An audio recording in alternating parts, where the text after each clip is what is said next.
दोस्तों नमस्कार, मैं डीएसपी डॉक्टर नागेंद्र प्रताप सिंह। आज मैं आपको उन प्रावधानों के बारे में बतलाऊंगा जो कि भारतीय दंड संहिता में तो थे लेकिन नवीन भारतीय न्याय संहिता में नहीं है। इस तरीके के कुल 19 प्रावधान ऐसे हैं जो कि भारतीय दंड संहिता में थे लेकिन भारतीय न्याय संहिता में नहीं है। इनमें मैं आपको संक्षिप्त में जानकारी दे रहा हूँ। धारा 14 जो कि सरकार का सेवक को परिभाषित करती थी, धारा 18 जो कि भारत को परिभाषित करती थी, धारा 29 का जो कि इलेक्ट्रॉनिक अभिलेख को परिभाषित करती थी, धारा 50 जो कि धारा को परिभाषित करती थी, धारा 53 का जो निर्वासन के प्रति निर्देश का अर्थ लगाना को परिभाषित करती थी। इन्हें पूर्णतः विलोपित कर दिया गया है। इसके अलावा धारा 124 का जो कि राजद्रोह को परिभाषित करती थी, जिसके अंतर्गत कई बार इस तरीके के आरोप भी लगते थे कि राजद्रोह के अपराध में भारत के नागरिकों को सरकारों के द्वारा प्रताड़ित करने का काम किया जा रहा है। तो इस तरीके से वर्तमान भारतीय न्याय संहिता में राजद्रोह के अपराध को शामिल नहीं किया गया है। इस तरीके से धारा 124 का विलोपित कर दी गई है। धारा 153 का इसमें यह लिखा हुआ था कि किसी भी जुलूस में जानबूझकर आयुध ले जाना, इस प्रावधान को विलोपित किया गया है। इसके अलावा धारा 236 जिसमें यह उल्लेख था कि भारत से बाहर सिक्के के कूटकरण का भारत में दुष्प्रेरण, इसे भी हटा दिया गया है।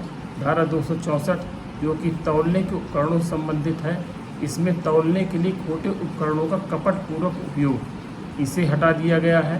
धारा 265 खोटे बाट या माप का कपटपूर्वक उपयोग, इसे हटा दिया गया है।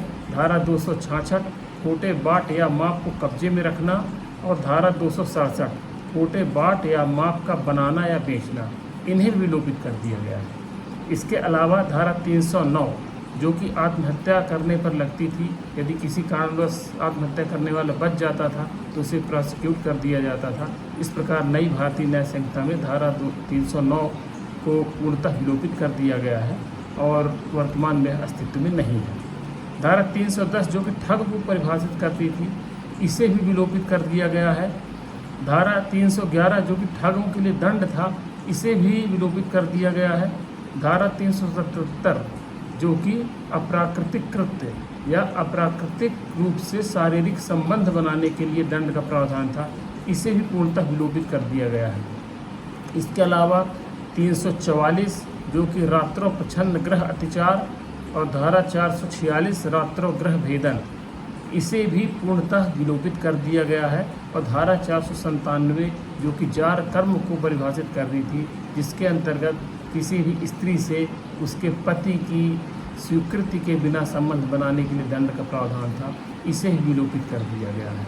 कुल मिलाकर के ये प्रावधान पहले से ही लगभग निष्प्रभावी रूप में थे और इन पर कार्रवाई लगभग ना के रूप में हुआ करती थी।